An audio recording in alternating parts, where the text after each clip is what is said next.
How do you afford a $3 million new launch condominium in Singapore? Let's go.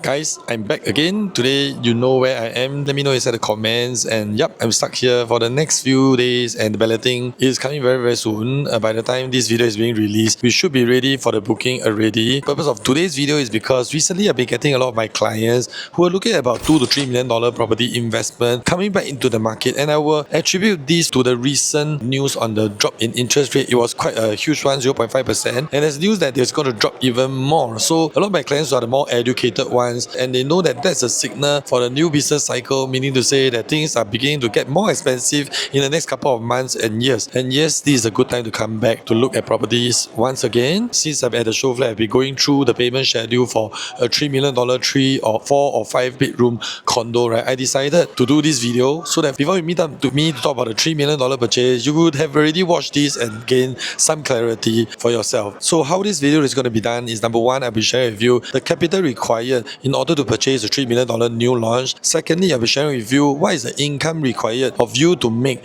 assuming you are at the age 40 years old. Number three, I'll be sharing with you the running cost / payment schedule. And last but not least, I'll share with you why people are buying the new launch 4 bedrooms instead of the resale, even though the resale looks more affordable. Now, before I go on, if you enjoy watching content like this that gives you insights about buying properties, do me a favor by liking this video because it's going to help me a great deal. Thank you so much. To the down payment, we all know that in Singapore, buying a property, the minimum down payment is actually 25%, and stamp duty is payable as well. So for the case of a $3 million property, what you need is a total down payment of $750,000, which is 5%, has to mandatorily be in cash, and the balance can be in CPF or cash. And for a Singaporean buying your first property, assuming you have already sold your HDB flat or private property, and for those who don't have any properties at this point in time, stamp duty will be $119,600. But let's stop for a while to give you some details over here. Today, assuming if let's say you are someone that owns a property right now and you're buying a property, many would have mistaken that you will have to sell your house completed. But in the eyes of IRAS, as long as the selling of your house has already found a buyer and exercised the option, you can then exercise the option of your purchase without paying ABSD. As long as the purchaser of your home has already exercised the option, be it a HDB or private property. All in all, what you need is $869,600. That's the capital you need to buy a $3 million new launch in Singapore.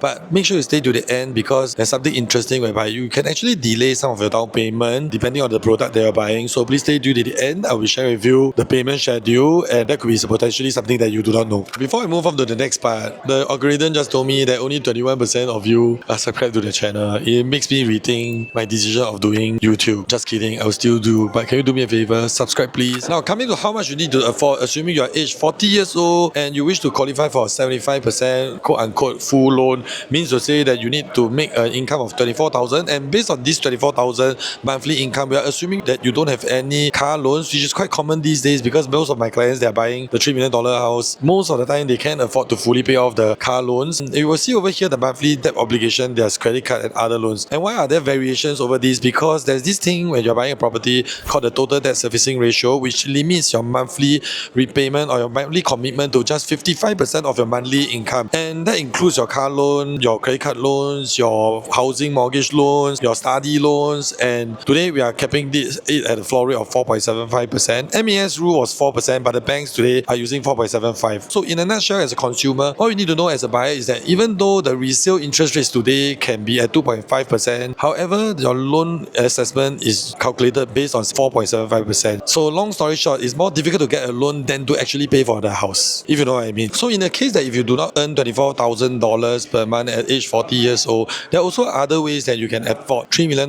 property, and there are 3 ways. In fact, number 1 is to pledge, number 2 is unpledge. Last but not least, if your daddy is rich, you can actually pay less down payment. Just kidding. So coming to the pledge, right, this is something interesting that I didn't know before I was an agent, is that today if let's say your monthly income required is not sufficient, you can actually put a fixed deposit with the bank, which in this case, assuming if you're earning $15,000 at age 40 years old, the total loan that you can actually qualify for will be around 1.5 $2.5 million, which brings our shortfall to 800k because the total required loan for 75% of 3 million is 2.25 million. So for the shortfall of 800k, right, at age 40 years old, the pledge amount is actually 400k and the unpledged amount is $1.3 million.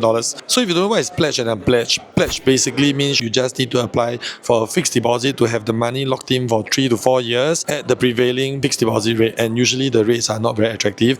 Therefore, the pledge is usually the more popular one because after the loan is being dispersed, the money can go back to wherever it used to be or rightfully be IYK. And for unpledged, this case you just need to show fund 2 times. First time upon the application or approval of the loan, and the second time is upon disbursement of the loan. So when it comes to the payment schedule for the new launch versus the resale, is a little bit different. So today when you're buying a new launch, you basically need to pay a deposit of 5% as opposed to 1% in the resale market. And if in the case where you decided not to exercise the option in the new launch, the developer will basically forfeit 1.25% of the booking fee, and 3.75% will be refunded to you in a couple of months time. Next, after 2 weeks, right, is the deadline for you to receive the sales and purchase agreement, which is a thick set of contract for you to go to the law firm to exercise the option within 3 weeks time. So during the exercise of option within a week, you need to pay the stamp duty, which we earlier on mentioned is $119,600, and before the completion, right, you will need to pay the balance of the 15% down payment. So if you have been paying attention to the numbers, you realize that hey, until now I only paid 20% down. Yes, you are right. As earlier on, as mentioned, we'll promise you some value over here because for the new launch purchase, you only need to pay the balance 5% of the 25% down payment upon the completion of your foundation. So in this case, right, some of the new launches, for example, if it's an en-bloc sale, they may take 1 to even 1.5 years after the launch to complete the foundation, and which means that you only pay the balance 5% of your 25% much later. But don't quote me for these. Different projects have different timelines, so if you need any help, I'm just a phone call away. Happy to give you my advice. If you look at this table over here, which is the progressive payment schedule, you will be able to see what I just mentioned earlier on.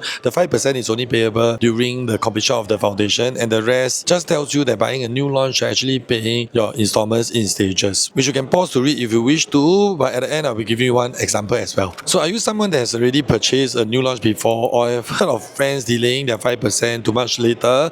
Let me know in the comments. Happy to hear from you. So before we move on to the next part, which is to calculate the difference between the new launch and the resale in terms of profits after 3 years, it's worth noting that many people mistaken that buying the resale is more affordable due to the fact that the fixed rates are lower at this point. But when you're taking a BUC upon completion, you are able to do a repricing to enjoy the same interest rates as the resale as well, which puts both on equal playing field right when you collect your keys, which is the time you're paying almost a full installment. Now when it comes to comparing the rate of returns between buying a new launch versus a resale, it's always a classic struggle between immediate versus delayed gratification. Why do I say so? Because today if you are buying resale property as a rental property, it's always more satisfying and reassuring to be collecting money in as you're paying money out, as opposed to buying a new launch, forking out a huge amount of down payment but you're not seeing money coming back in. Likewise, if you're buying for own stay instead of investment, it's always more comfortable to buy and move in straight. You can do a renovation, you can actually make the house look like your own instead of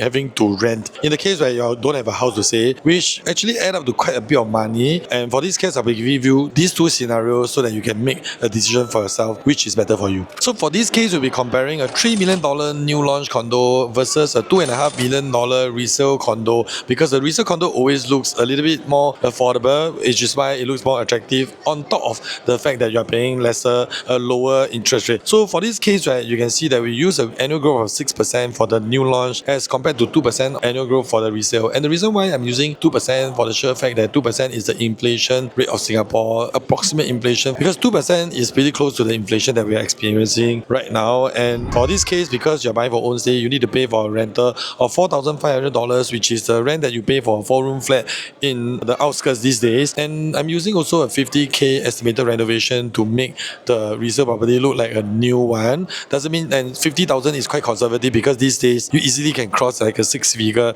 renovation for a 3-bedroom unit. And look look over here, the net profit for the buying the new launch is 301,000 after minusing all the sunken costs. And buying the resale, even though you're not paying any rental, actually experiencing a loss of $51,000, which means out. And for the return on equity, you can do a comparison yourself. And buying a new launch also gives you more capital when you sell after 3 years for you to afford the next home. And this is especially important for people who have the dream to eventually upgrade to a landed property, because basically the capital you have after selling the new launch is higher than what you get after selling the resale. So what's the difference between buying a new launch, not getting a rental, versus buying a resale property and enjoying immediate rental with all other metrics consistent? We are using a $5,500 monthly rental that you collect with a 3 months vacancy period over 3 years, which is every year you have like 1 month vacancy because you're waiting for the new tenant to come in. With a monthly maintenance of $300, your minor renovation I just exclude to make it more fair. Your rental agent commission including GST is $8,243, and check out the bottom over here. You're still making more when you're buying a new launch, even though you're sacrificing the rental, because many people have forgotten collecting rental comes with a lot of sunken costs. And in this case, I have not even talked about your income tax as well, which are into 20% assuming if you're a high income earner. If you want me to do other calculation for you, you can either drop them in the comments. So in order not to waste your time, you can screenshot this, and if you have not already liked this video, like, comment, subscribe, turn on notification bell because we post weekly real estate videos like this. With that, thanks for watching to the end. Give me a call if you wish to get my consultation, and I'll see you at the next one. Bye.